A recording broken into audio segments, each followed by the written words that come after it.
바울이 고린도 전서를 쭉 기록해 가고 있는데 바울의 글 쓰는 방식을 보면 갈수록 중요한 것을 뒤에 남겨둡니다. 마지막 16장은 인사와 마무리인데 그 전에 사실 15장이 절정입니다. 부활에 대한 얘기를 하니까 사실 지금 많은 이야기를 했잖아요. 지금까지 고린도 교회의 문제들을 지적했고 또 본인을 본받으라는 얘기도 했고 은사, 그중에 최고의 은사인 사랑, 또 은사 중에 두 가지 아주 중요한 예언과 방언의 이야기를 했고 이제는 이 부활 이야기를 해야 마무리가 되는. 왜냐하면 이 부활에 대해서도 고린도 교회에서 시비를 거는 사람들이 많았기 때문에 그렇고, 그 당시 문화적으로 또 사회적으로 교회는 세상 안에 발을 딛고 있는 공동체잖아요. 그래서 그 당시 철학이나 그 당시 사람들이 부활을 부정할 수밖에 없는 철학이 교회 안에 그대로 들어와 있었습니다. 교회가 영향을 받고 있었고 성도들이 영향을 받고 있고 거센 도전을 받고 있습니다. 거기에 대해서 분명하게 매조지를 해주는 겁니다. 부활에 대해서. 그래서 우리도 살다 보면 부활이 조금 헷갈릴 때, 부활을 믿지 못하는 사람이 있을 때, 부활이 정말 있을까? 그런 사람이 있을 때는 고린도전서 15장을 읽어야 됩니다. 그리고 이걸 충분히 잘 이해하고 숙지하면 부활에 대해서 더 이상 의심하지 않을 수 있습니다. 바울이 너무너무 상세하게 기록해 두었고 또 알기 쉽게 얘기했고 또 굉장히 필요한 얘기들을 아주 많이 얘기하고 있기 때문에 그렇습니다. 클라이막스입니다. 자, 보십시오. 부활에 대한 말씀을 전하기 전에 바울이 고린도 교회 성도들에게 무엇을 상기시켜 줍니까? 중요한 이야기니까 먼저 전제를 한 가지를 하고 있습니다. 1절에 보면 형제들아 내가 너희에게 전한 복음을 너희에게 알게 하노니 이는 너희가 받은 것이요 또 그 가운데 선 것이라. 자, 복음의 역할을 말하는데 복음이 뭡니까? 복음이란 말을 많이 하잖아요. 말 그대로 문자 그대로 말하면 기쁜 소식이잖아요. 그럼 그 시절 고린도 교회 성도들에게 기쁜 소식이 뭘까요? 이 사람들이 살고 있는 이 세상 현실 가운데서 기쁜 소식이 뭡니까? 그냥 많은 사람들은 돈이 없으면, 돈이 생기면 그게 기쁜 소식이고, 몸이 아픈 사람이 병 낫는다고 하면 그것만큼 기쁜 소식이 없지 않습니까? 자녀 문제로 머리가 아팠는데 이 문제가 해결되면 그게 기쁜 소식입니다.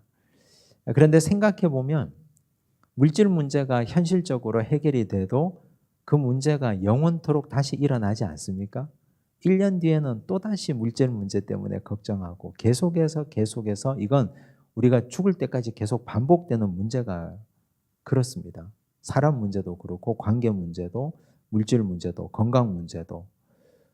나사로가 죽었다 살아났잖아요. 영원히 살았습니까? 또 죽었습니까? 성경에 나사로 장례식 나옵니까? 안 나옵니까? 안 나오죠. 근데 또 죽었죠. 나사로는. 나사로가 영원히 산 게 아니고 예수께서 다시 살리셨지만 그분은 다시 또 죽는 거예요. 죽음을 다시 경험하는 거예요. 그래서 이게 우리에게 주는 의미가 내가 병났지만 다시 병들 수 있고 내가 문제가 해결되었지만 그 문제가 다시 생길 수 있는 겁니다. 우리 인생에서 일어나는 문제는 계속해서 반복되는 겁니다. 그런데 진짜 복음이라는 것은 반복되는 문제의 수레바퀴 속에서 우리를 꺼내주는 거, 끄집어내주는 거, 다시는 이 문제 때문에 고통받지 않고 다시는 이 문제 때문에 괴로워하지 않아도 되는 거, 그게 진짜 기쁜 소식 아닙니까? 그렇잖아요. 그게 과연 뭘까? 그 시대를 살아가는 사람들에게 복음은 그 시대 사람들에게만 해당되는 것인가? 아니면 오늘 우리 시대를 살아가는 우리에게도 동일하게 해당되는 것인가? 어떻게 생각하세요? 복음은 시대를 초월합니다. 옛날 그 사람들에게는 복음이었는데 우리에게는 별로 중요하지 않은 기쁜 소식이 아니라면 그건 복음이라고 말할 수 없잖아요. 복음은 과거나 현재나 미래에도 동일하게 복음이어야 됩니다. 그러면 우리 인간이 해결할 수 없는 문제들이 있잖아요. 그 문제 2절에 나오죠. 너희가 만일 내가 전한 그 말을 굳게 지키고 헛되이 믿지 아니하였으면 그로 말미암아 구원을 받으리라. 복음은 곧 뭐예요? 구원이에요. 구원. 그래서 이 1절과 2절을 보면 복음이 무엇을 얘기하는지를 명확하게 얘기하고 있습니다. 복음은 곧 구원이다. 뭐로부터의 구원이에요? 가난으로부터 구원입니까? 구원이라는 것은 무엇으로부터의 구원이잖아요. 그렇죠? 가난으로서부터의 구원, 병으로부터서의 구원, 관계의 어려움으로부터의 구원. 우리는 갖가지 구원들을 다 소망하는데 그런 종류의 구원들은 다시 문제가 생기는 거죠. 근데 진짜 구원은 죄로부터의 구원, 죽음으로부터의 구원이에요. 죄와 죽음으로부터의 구원. 죄 문제는 우리가 해결할 수 없는 문제입니다. 죽음의 문제도 내가 도저히 해결할 수 없는 문제입니다. 그래서 이건 복음은 곧 구원인데 그 구원은 죄와 죽음으로부터의 구원이다. 그걸 꼭 기억을 하셔야 되고, 그런데 이제 진짜 바울이 하고 싶은 말, 이 복음이라는 걸 전제를 했습니다. 그리고 나서 3절에 그리스도의 죽으심과 부활의 근거가 뭐냐? 내가 받은 것을 먼저 너희에게 전하였노니 이는 성경대로 그리스도께서 우리 죄를 위하여 죽으시고 장사 지낸 바 되셨다가 성경대로 사흘 만에 다시 살아나사. 여기 반복되는 말씀이 뭐예요? 성경대로. 이 말씀이 중요하죠. 성경대로. 자, 부활은 예수님의 죽으심과 부활, 이게 구원 아닙니까? 나를 위해서 내 죄 때문에 죽은 거 아니에요? 그걸 믿으니까 우리가 죄로부터 구원받은 거고, 예수께서 사흘 만에 다시 살아나셨는데 우리가 그걸 믿으니까 죽음으로부터 구원받은 거잖아요. 근데 이건 어디에서 기록되어 있다? 성경대로, 성경에 기록되어 있다. 이건 누구의 경험으로부터 온 게 아니라 성경에 기록되어 있다는 걸 바울이 말하는 겁니다. 이건 내 주장이 아니다. 내가 어디서 베낀 것이 아니고 누구에서 들은 것이 아니고 성경에 기록되어 있는 말씀이다. 구약부터 신약까지 영원토록 변함없는 하나님의 말씀이다. 이사야 40장 8절을 보면 성경은, 하나님의 말씀은 이렇다라고 얘기를 해요. 이사야 40장 8절 보시면 이렇게 되어 있죠. 함께 읽을까요? 풀은 마르고 꽃은 시드나 우리 하나님의 말씀은 영원히 서리라 하라. 풀과 꽃은 마르고 시들죠. 근데 하나님의 말씀은 영원히 서 있어요. 그냥 그대로 있는 거예요. 말씀은 변함이 없다는 얘기잖아요. 그래서 성경대로 죽으시고 성경대로 부활하셨다. 그래서 죽음과 부활, 예수님의 죽으심이 우리의 죄를 구원하셨고 예수님의 부활하심은 우리의 사망을 건지셨다. 이건 성경에 기록되어 있는 사실이다. 그 말씀이에요. 그리고 그 다음 5절에 보니까 게바에게 보이시고 후에 12제자에게와, 게바는 누굽니까? 베드로죠. 베드로에게 나타나셨고 12제자, 그 후에 500여 형제에게 일시에 보이셨나니 그 중에 지금까지 대다수는 살아있고 어떤 사람은 잠들었으며 그 후에 야고보에게 보이셨으며. 성경에 야고보가 여러 명 있죠. 이 야고보가 누굽니까? 초대교회에 보면 예수님의 동생 야고보도 있고 요한의 형제 야고보도 있고, 근데 추정컨대 이 야고보는 예수님의 동생 야고보일 거라고 추정합니다. 어쨌든 그 후에 야고보에게 보이셨으며 그 후에 모든 사도에게와 맨 나중에 만삭되지 못하여 난 자 같은 내게도 보이셨느니라. 지금 여기 5절에서 8절까지 계속 반복되는 건 보이시고 보이시고 보이시고예요. 그러면 예수님의 부활을 얘기하는 두 가지 증거가, 첫째는 기록된 말씀, 성경대로, 두 번째는 증인이에요. 증인. 보이시고. 그 보여준 사람이 너무 많잖아요. 베드로, 12제자, 500여 형제, 주의 형제 야고보, 사도들, 맨 나중에 나같이 만삭되지 못한 자 같은 나에게도 보이셨다. 사람들이 너무 많은 거예요. 예수께서 부활하신 증거를 본 사람들이. 예수님이 부활하신 것을 본 사람들은 예수님의 죽음을 본 자들 아닙니까? 예수님의 죽음을 알고 있는 자들 아닙니까? 그런 자들에게 예수님이 다시 달아나심을 보이신 거예요. 그래서 이게 성경이 우리에게 이 두 가지 방식으로 역사합니다. 지금 이건 부활을 얘기하고 있는데 하나님의 말씀은 일단 기록되어 있어요. 성경에. 그죠? 근데 이 말씀을 붙들고 살면 어떻게 됩니까? 내가. 증거가 나타나는 거예요. 역사가 나타나는 거예요. 나에게 보이는 거예요. 성경대로 나에게 나타나는 거예요. 성경대로 보이시는 거예요. 이건 부활뿐만 아니라 우리 인생의 공식입니다. 너무너무 신비로운 게. 그래서 하나님의 말씀이 지금도 살아서 역사하는 힘이 있다는 이유는, 지금도 살아서 운동력이 있어서 꿈틀거리는 이유는 그냥 화석화된 말씀이고, 여기 있어서 그냥 끝나고 나하고 아무 상관없는 말씀이 아니라 이 말씀 붙들고 살아보면 능력이 나타나거든요. 그거 다 경험하고 우리가 이 자리에 앉아 있는 것 아닙니까? 지금 우리 여기 계신 분들에게 하나님의 말씀, 기록된 말씀이 나에게 나타난 걸 한번 말해 볼까요? 라고 하면, 아유, 오늘 밤새도 다, 그렇죠. 전부 그런 이야기를 하기 시작하면 끝도 없어요. 그게 우리가 예수 믿는 이유입니다. 예수 믿는 이유예요. 그래서 우리는 항상 예수 믿는 사람들은, 믿음의 백성들은 이걸 기억해야 됩니다. 성경대로 보이셨다는 사실을. 기록된 대로 이 일이 일어난다는 사실을. 그래서 우리가 말씀을 믿고 따르고 신뢰하는 거예요. 그럼 변질된 신앙은 뭡니까? 변질된 신앙. 거기에서 빠져나가는 게 변질된 신앙인데, 성경에 기록된 걸 믿는 게 아니라 다른 걸 믿는 거예요. 자꾸 이상한 걸. 사람을 믿고 그 사람이 말하는 걸 믿고.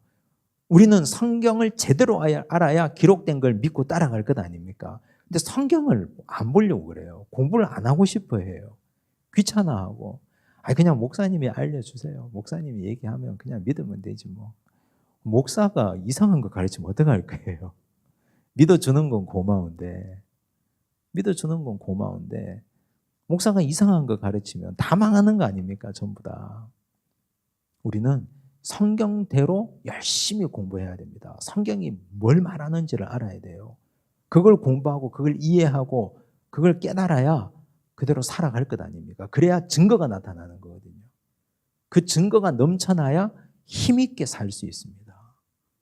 부활이 그랬고 다른 것도 다 마찬가지예요. 전부 다. 바울이 이 원리를 알고 얘기하는 겁니다. 성경대로 죽으시고 성경대로 부활하시고 누구에게 보이시고 누구에게 보이시고 보이시고 보이시고. 그러니까 부활을 믿지 않을 수가 없는 거 아닙니까? 하나님의 말씀을 믿지 않을 수가 없는 거예요. 이런 모든 이야기들이 우리에게는 증거가 되고 역사가 되는 거 아닙니까? 그 얘기를 바울이 했습니다. 그 다음 9절 보시면 나는 사도 중에 가장 작은 자라. 왜 작은 자라 할까요? 뒤에 이유가 나오죠. 염치가 없어서 그래요. 나는 하나님의 교회를 박해하였으므로 사도라 칭함받기를 감당하지 못할 자니라. 바울이 상당히 솔직한 사람이거든요. 굉장히. 근데 여기서는 조금 자기 수위를 낮췄어요. 하나님의 교회를 박해했다 그랬죠. 근데 사실은 예수님이 다메섹 도상에서 바울을 만났을 때 뭐라고 말씀하셨어요? 볼까요? 사도행전 9장 4절과 5절 보면, 사도행전 9장 4절과 5절 보시면 이렇게 얘기해요. 땅에 엎드러져 들음에 소리가 있어 이르시되 사울아 사울아 내가 어찌하여 나를 박해하느냐. 예수님이 나를 박해하느냐 그랬어요. 대답하되 주여 누구시니까 이르시되 나는 네가 박해하는 예수라. 두 번이나. 예수님이 바울을 처음 사울이었을 때 이 분을 처음 찾아가서 하신 말씀이 두 번이나 네가 나를 박해한다.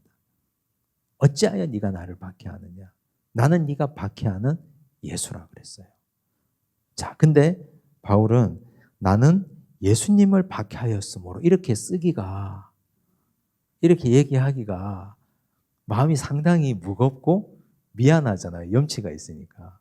그래서 나는 하나님의 교회를 박해하였으므로. 사실은 제가 말은 이렇게 하지만 이게 진짜 맞는 말이에요. 왜 맞는 말이냐 하면 바울이 예수님을 박해한 적은 없거든요. 예수님 만난 적 있어요, 바울이? 예수님 이 땅에 공생애 3년 사실 때 바울과 만난 적이 있을까요? 우연히 만난 적, 스쳐 지나간 적은 있을지 몰라도 성경에 기록되지 않았으니까. 그런데 바울이 직접 예수님께 돌을 던지거나 창을 찌르거나 예수님을 박해한 적은 한 번도 없어요. 근데 바울은 뭘 박해했습니까? 교회를 박해했거든요. 예수 믿는 사람을 옥에 넘겨줬고 예수 믿는 사람들을 와해시키려고 했고 바울은 어쨌든 교회를 박해했단 말이에요. 그런데 예수님은 다메섹 도상에서 바울을 만나서 하시는 말씀이 나는 네가 박해하는 예수다. 그럼 예수님은 교회의 핍박이 곧 나를 핍박하는 걸로 받은 거예요. 교회를 박해하는 건 예수님을 핍박하는 거예요. 그럼 교회를 어지럽히는 건 뭡니까? 예수님을 시험에 들게 하고 예수님을 직접 공격하는 거예요. 교회는 그리스도의 순결한 신부 아닙니까? 교회는 예수께서 정말 피로 값주고 사신 공동체 아닙니까? 반대로 말해 봅시다. 반대로 우리가 교회를 위해서 헌신하며 예수 그리스도의 신부가 되는 교회를 위해서 우리가 헌신하고 그 교회를 위해서 내 몸과 시간을 아끼지 않으면 그러면 우리가 예수님이 뭐라고 그러실까요? 나는 네가 사랑하는 예수다. 나는 네가 사랑하는 예수다. 그러실 거 아니에요. 반대로 이 원리예요. 바울은 이걸 깨달은 거예요. 내가 교회를 박해했다. 교회를 핍박했다. 박해했다. 이 말은 곧 예수님을 박해한 거거든요. 그래서 우리는 여기서 원리를 알아야죠. 교회를 사랑하고 교회를 위해서 기도하고 교회를 위해서 어떻게든 내가 뭔가를 틈을 메울까라고 고민하고 또 마음을 다하면 그건 예수님을 우리가 위하는 거거든요. 나는 하나님의 교회를 박해하였으므로 사도라 칭함받기를 감당하지 못할 자니라. 그렇죠. 그래서 가장 작은 자라 그런 거예요. 그러나 내가 나된 것은 하나님의 은혜로 된 것이니. 그렇죠. 은혜 아닙니까 이거? 전적인 선택 아닙니까? 이렇게 극적이고 드라마틱한 선택이 어디 있어요? 다메섹 도상으로 혈기가 충만해서 기세 등등해서 올라가는 사울을 예수님이 딱 꺾어가지고 바로 변화시켜서 하나님의 도구 삼았지 않습니까? 이런 드라마틱한 반전이 어디 있습니까? 그게 전적인 은혜 아닙니까? 생각하니까 은혜예요.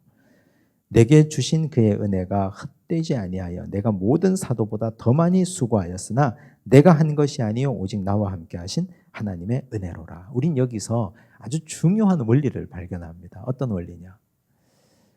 은혜가 먼저입니까? 수고가 먼저입니까? 지금 보세요 이거. 은혜가 있고 그 다음 뭐가 있습니까? 수고가 있잖아요. 하나님의 은혜가 있고 그 다음 수고가 있고 그 수고를 자기가 수고라고 얘기합니까? 또 그걸 뭐라고 얘기해요? 은혜라고. 은혜, 수고, 은혜. 자, 다시 볼게요. 나의 나 된 것은 하나님의 은혜로 된 것이니 내게 주신 그의 은혜가 헛되지 아니하여 내가 모든 사도보다 더 많이 수고하였다. 은혜 받아서 수고했잖아요. 그죠? 근데 이 수고를 자기는 뭐라고 해요? 내가 한 것이 아니요 오직 나와 함께 하신 하나님의 은혜로라. 다시 은혜로 하나님께 올려드리고 있죠. 이 수고는 은혜다. 자, 그러면 교회에서 하나님의 백성들이 주의 일을 할 때 교회를 섬기고 교회에 필요한 일을 하고 열심히 교회 일을 하고 여러 가지 각 부서에서 곳곳에서 주를 섬길 때 은혜가 있어야 되는 거 아니에요. 은혜가 먼저 있어야 그 다음 수고가 나오는 거 아니에요. 은혜가 없는데 수고가 나옵니까? 은혜 받은 자가 수고하는 거지.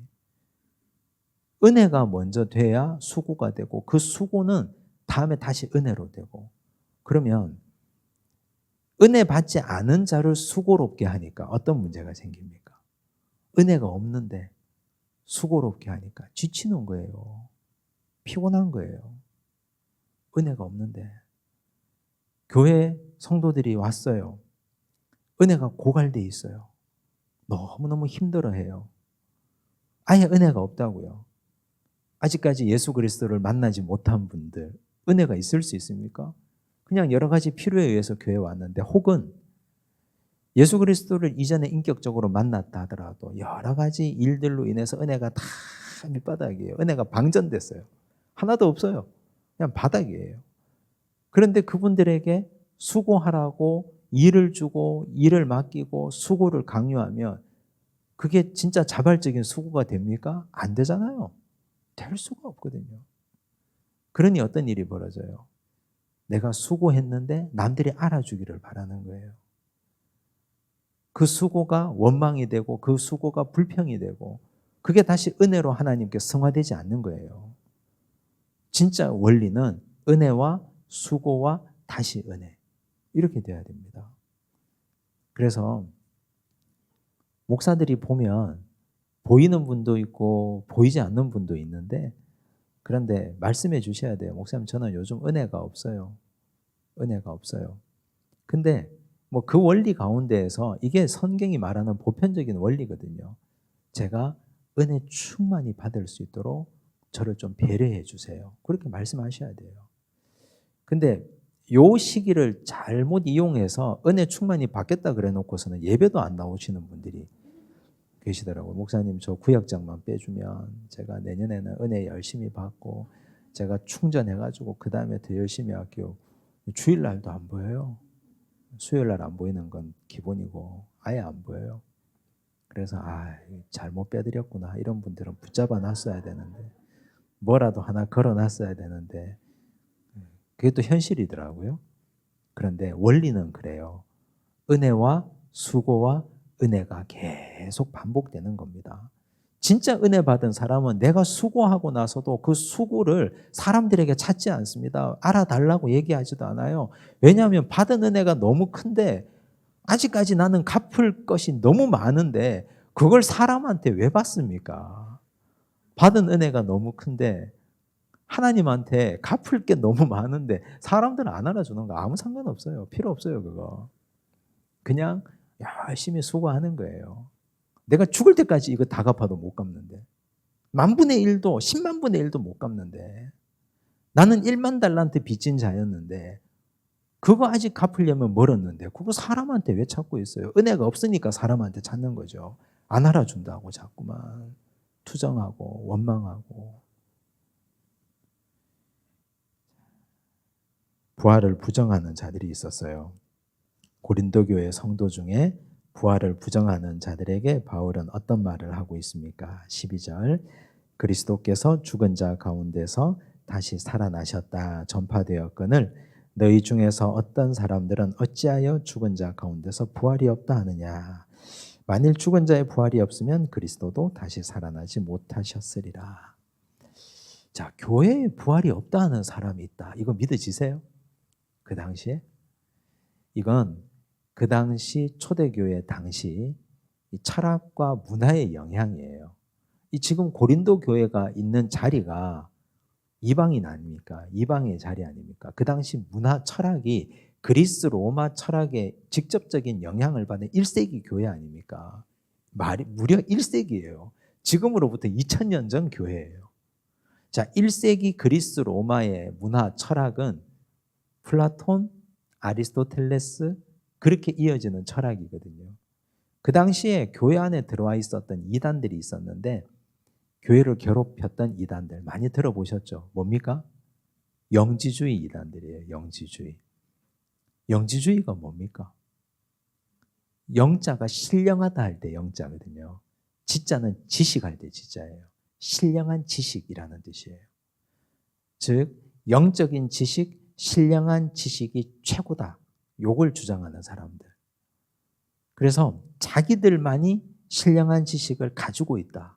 우리들만이. 그렇게 말하는 사람들이 영지주의자들이에요.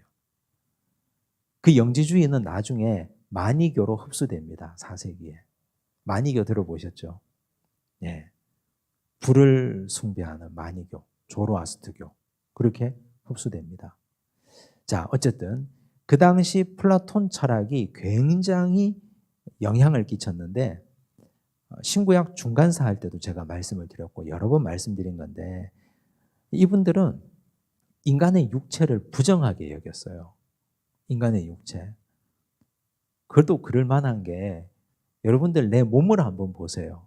여러분 육체가 깨끗합니까? 아니, 목욕 안 하고 이런 거 말고 그런 거 말고 뭐 안 씻으면 더럽죠. 뭐 냄새 나고 근데 그거 말고 이 몸이 왼수 아니에요.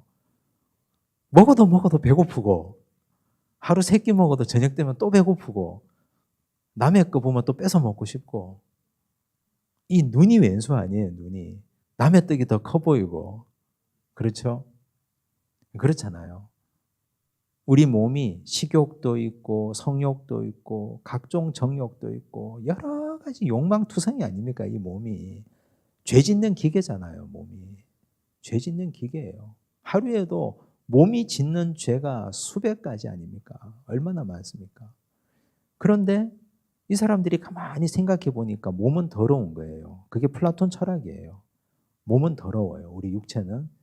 그런데 저 이데아의 세계에, 신령한 세계에 아주 순수한 영혼이 살고 있었어요. 순수한 영혼들이 천상의 세계에. 플라톤이 그렇게 얘기했어요. 그 순수한 세계에 영혼들이 살다가 거기서 죄를 지었답니다. 무슨 동화 같죠. 죄 지어서 어떻게 됩니까? 천상의 신이 노해가지고 지상의 감옥에 가두었는데 그 감옥이 우리 육체래요. 그러니 이 육체가 더러운 육체가 천상의 죄 지은 영혼을 품고 있잖아요. 그럼 이 영혼이 깨끗하게 정화될 때까지 여기 가다 놓는 거예요. 플라톤 철학에 의하면 그게 30년이 되건 50년이 되건, 그러면 그 당시 철학에 의하면 오래 사는 게 죄입니까? 오래 사는 게 복입니까? 죄인 거예요, 그 당시는. 왜 그런 철학이 정당화됐을까요? 왜 철학자들은 그런 철학을 갖고 왔을까요? 정치적인 이유인데, 고대에는 전쟁을 많이 하잖아요. 고대에는 창 들고 나가야 되고 칼 들고 나가야 되고 싸우러 나가야 되는데, 전쟁하고 싸우는데 사상적 기반이 필요하잖아요. 사람들을 많이 보내줘야 되잖아요. 근데 가서 명분 있는 전쟁에서 장렬하게 전사하면 너의 영혼은 육체라는 감옥을 탈출해서 즉각 천상으로 올라갈 수 있다. 그러니 젊은 애들이 미친 듯이 전쟁터에 가는 거예요. 호메로스의 신화 일리아드 오디세이 보세요. 거기 보면 전쟁해서 국가를 위해서 죽는 걸 얼마나 자랑스럽게 여기는가. 소크라테스가 악법도 법이다 하고 독배를 마시잖아요. 그냥 죽잖아요. 그 죽음을 정당하게 여기는 거예요. 이제는 천상에서 나에게 내려진 이 감옥의 시간이 끝나고 해방되어서 저 천국으로, 천상으로 내가 올라간다. 그 플라톤 철학이거든요. 그 플라톤 철학이 아리스토텔레스로 이어지고 거기서 지금 이 사람들에게 계속 영향을 주니까 육체는 뭐예요?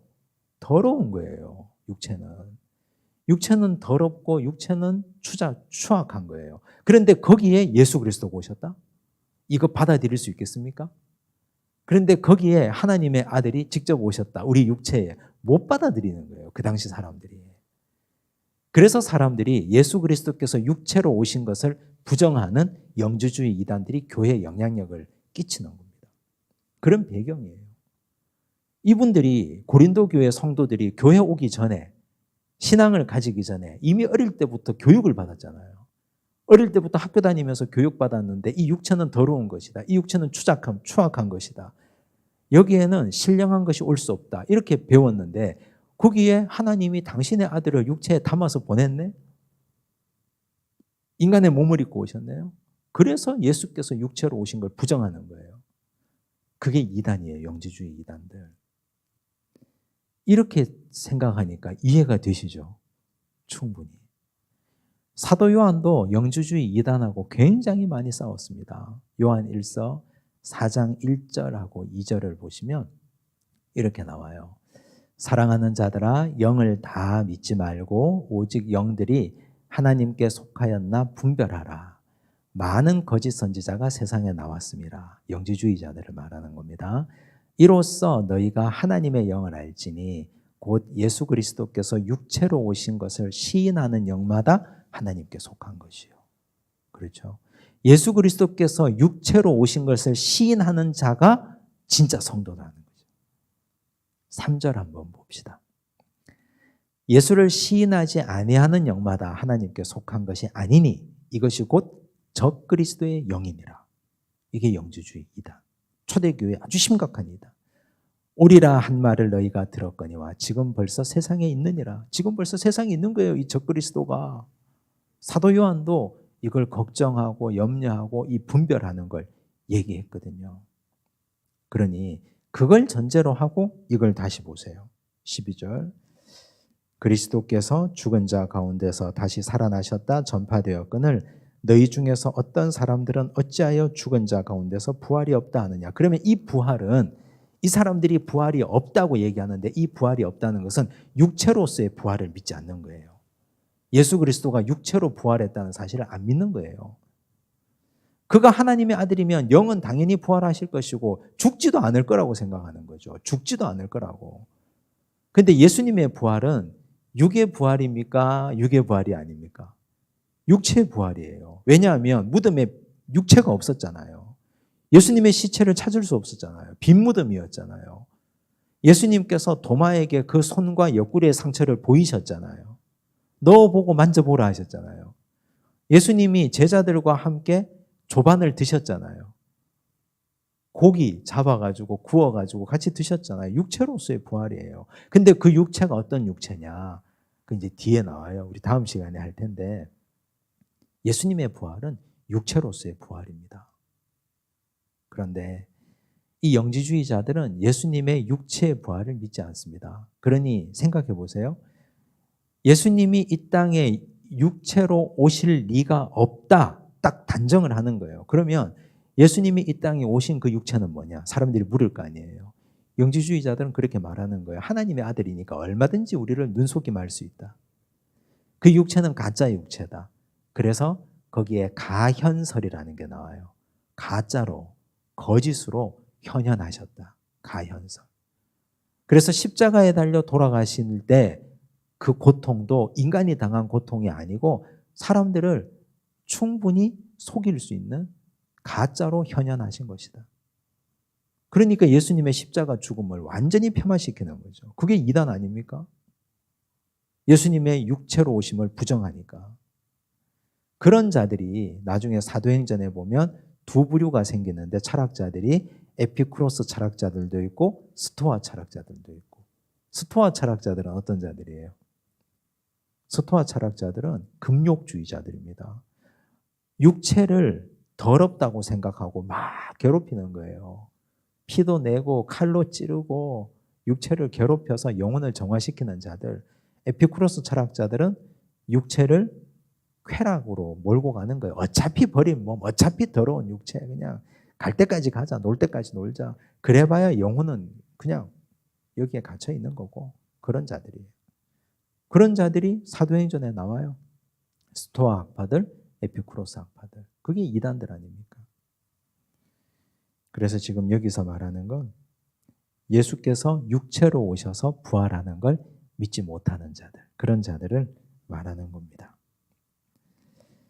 자, 그리스도의 부활이 없다면 지금 우리는 어떻게 되었습니까? 13절에서 19절까지를 보면 만일이라는 말을 여러 번 합니다. 자, 13절 보세요. 만일 죽은 자의 부활이 없으면 그리스도도 다시 살아나지 못하셨으리라.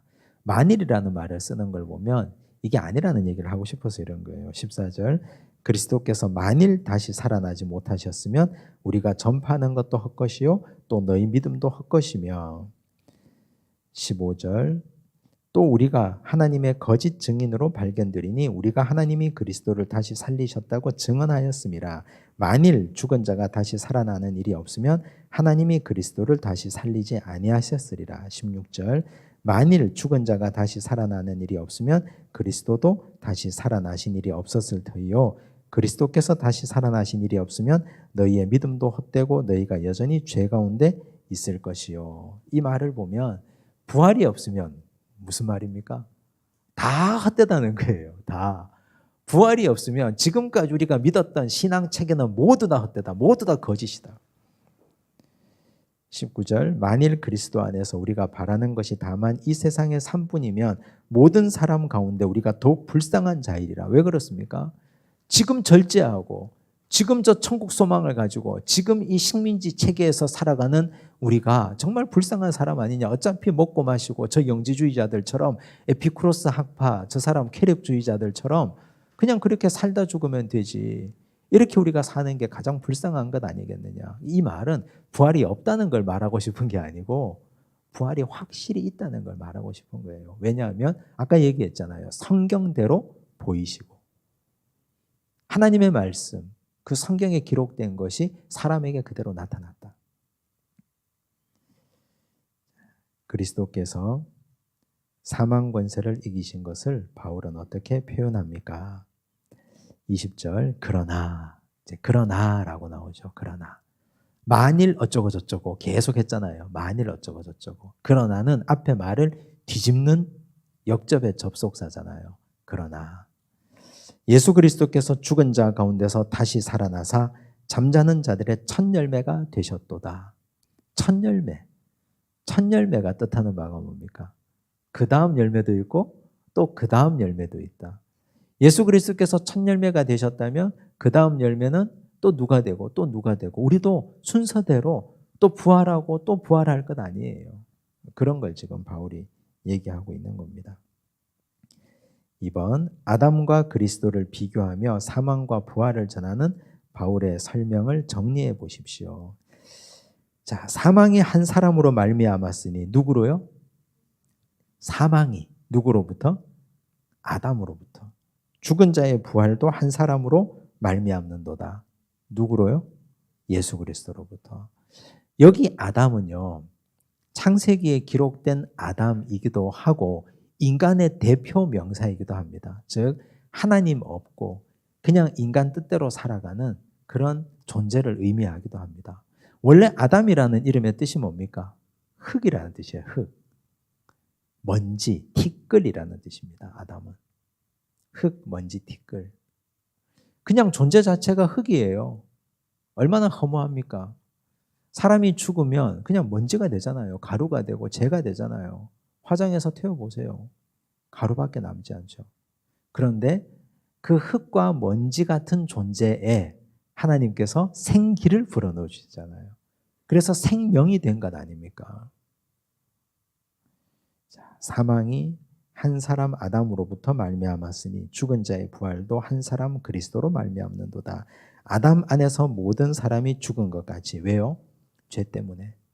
죄의 삭은 사망이니까. 아담이 죄지었잖아요. 그리스도 안에서 모든 사람이 삶을 얻으리라. 그리스도는 대신 죽었잖아요. 이 죄 문제를 해결하셨지 않습니까? 이걸 대비시키고 있습니다. 그러나 각각 자기 차례대로 되리니. 아까 얘기했죠. 차례대로 되는 거예요. 예수께서 첫 열매가 되셨으니까 우리는 그 다음 계속 차례대로. 그래서 우리는 죽는 순간 어떻게 돼요? 이 땅에서 눈 감는 순간 천국에서 눈 뜨는 거죠. 먼저는 첫 열매인 그리스도요. 다음에는 그가 강림하실 때 그리스도에게 속한 자요. 그 후에는 마지막이니 그가 모든 통치와 모든 권세와 능력을 멸하시고 나라를 아버지 하나님께 바칠 때라. 순서대로 차례대로 우리 순서 우리 차례가 곧 온다는 뜻입니다. 종말에는 어떤 일이 일어납니까? 종말 그가 모든 원수를 그 발 아래 둘 때까지 반드시 왕노릇 하시리니. 예수 그리스도께서 왕노릇 하신다 그랬어요. 마지막까지, 종말까지. 그럼 우리는 종말까지 예수 그리스도가 왕노릇 하니까 걱정하지 않아도 되잖아요. 그분과 함께 있으면 되니까. 맨 나중에 멸망받을 원수가 뭐라고요? 사망이라고.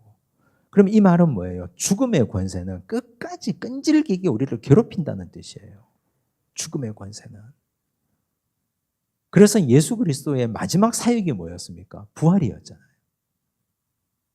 예수님의 마지막 사역이 부활이었다는 말은 사망의 권세가 그만큼 끈질기다는 말이에요. 죽음 앞에서 두려움 느끼지 않을 수 있을까요, 우리가? 사람은 두려워요, 죽음 앞에서는. 그래서 우리가 죽음을 임종을 앞두고 있는 분에게 왜 그렇게 믿음 없냐고 타박하지 말고 옆에서 도와드려야 돼요. 옆에서 임종 잘할 수 있도록 도와드리고 기도해드리고 찬송 불러드리고 힘을 넣어드리고 그렇게 해드려야 돼요. 그렇게. 왜냐하면 끝까지 우리를 붙들고 있는 게 사망의 무서운 권세니까. 원수가 죄와 죽음이 두 가지 무기 아닙니까? 사탄이. 예수 그리스도께서 죄로부터 우리를 구원하시고 죽음으로부터 사망으로부터 우리를 구원하셨다는 말은 원수가 갖고 있는 걸 빼앗아 오셨다는 뜻이거든요. 그럼 원수가 그거 빼앗기려고 하겠어요? 사탄이?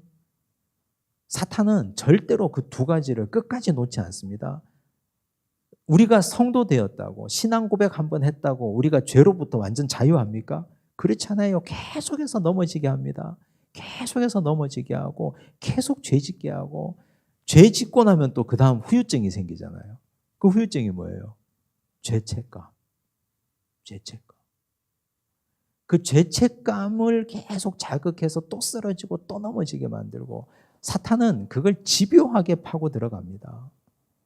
사망, 죽음도 마찬가지요. 끝까지 그걸 붙들고 있는 거예요. 그래서 교회 공동체가 중요한 건 저는 우리 교회 많은 사역들 중에 경조부 있잖아요. 경조부. 우리 경조부 사역이 진짜 중요하다고 생각해요.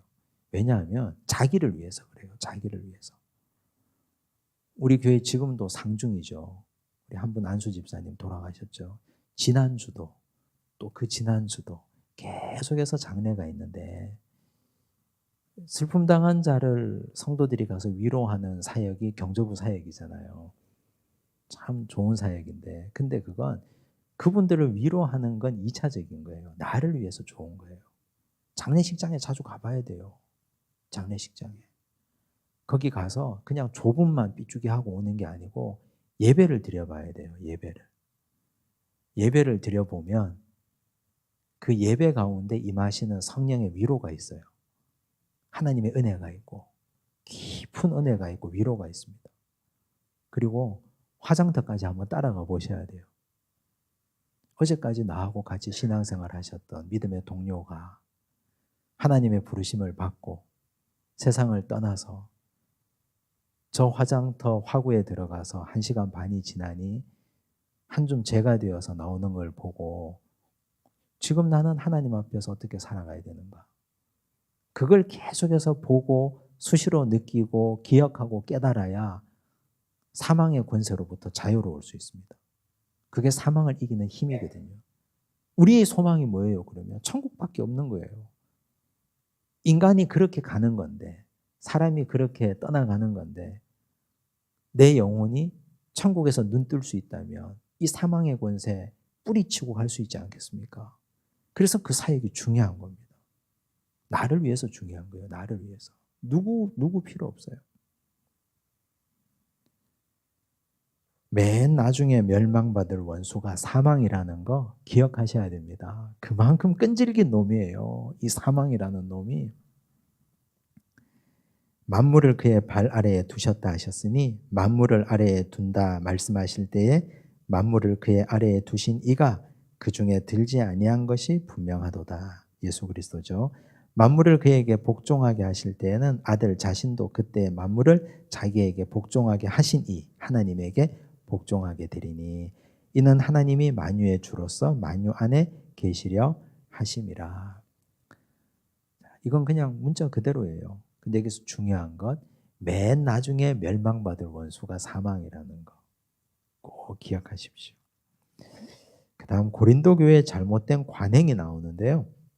이 관행이 어디에 근거를 두고 있냐. 29절 재미있는 말이에요. 이건 만일 죽은 자들이 도무지 다시 살아나지 못하면 즉 부활이 없다면 죽은 자들을 위하여 세례를 받는 자들이 무엇을 하겠느냐.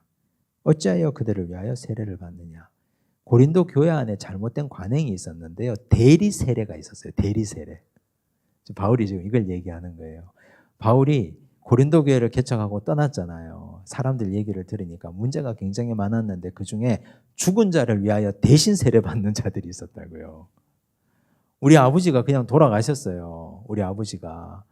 근데 이 아버지에 대한 효심이 지극한 아들이 아버지를 위해서 대신 내가 세례를 받는 거예요. 그러면 이 아버지를 하나님이 좀 불쌍히 여기셔서 그를 건져서 천국으로 좀 인도해 주실까? 나는 세례 받았는데도 대신 받는 거예요.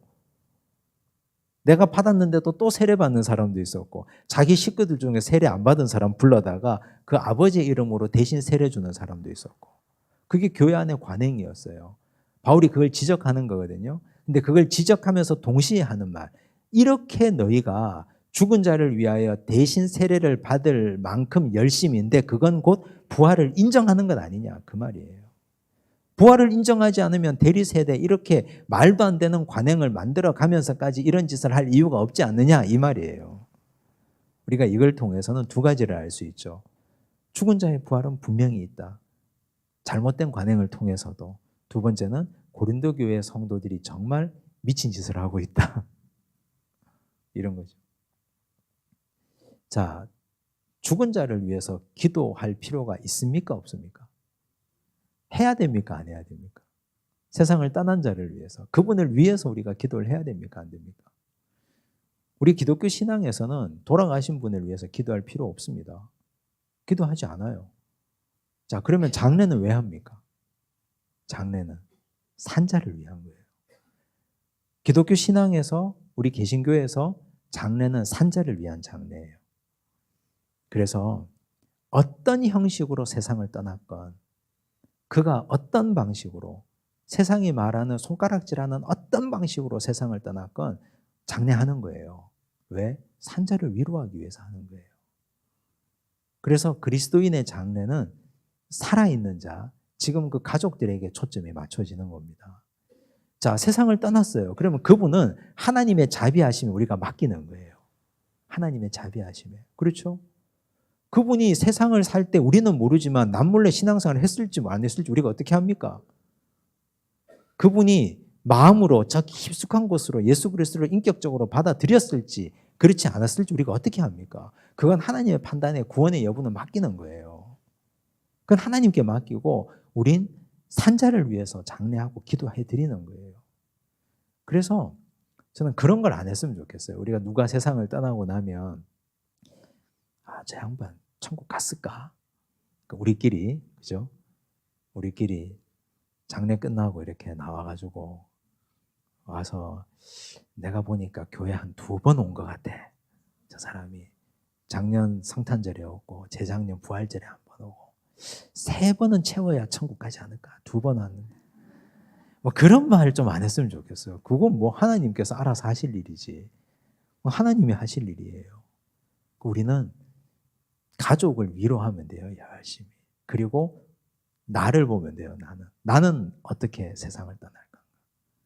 나의 죽음을 준비하고 돌아가신 이의 가족을 위로하면 돼요. 나머지는 하나님께 맡기는 겁니다. 지금 이 잘못된 관행, 대리 세례까지 받아가면서 바울이 그걸 책망하고 있는 거죠. 자, 오늘 여기까지 하겠습니다. 부활에 대해서 할 얘기가 너무 많아서 이제 다음 주에 더 중요한 얘기들이 있고요. 그리고 다음 주에는 이제 15장 뒷부분과 16장 마무리까지 하고 고린도전서를 모두 마칩니다. 기도하겠습니다. 하나님 아버지 감사합니다. 하나님의 은혜와 자비와 긍휼이 우리 삶에 그대로 임하고 계신 줄로 믿습니다. 성경대로 다시 살아나시고 성경대로 죽으시고 부활하신 예수 그리스도를 찬양합니다.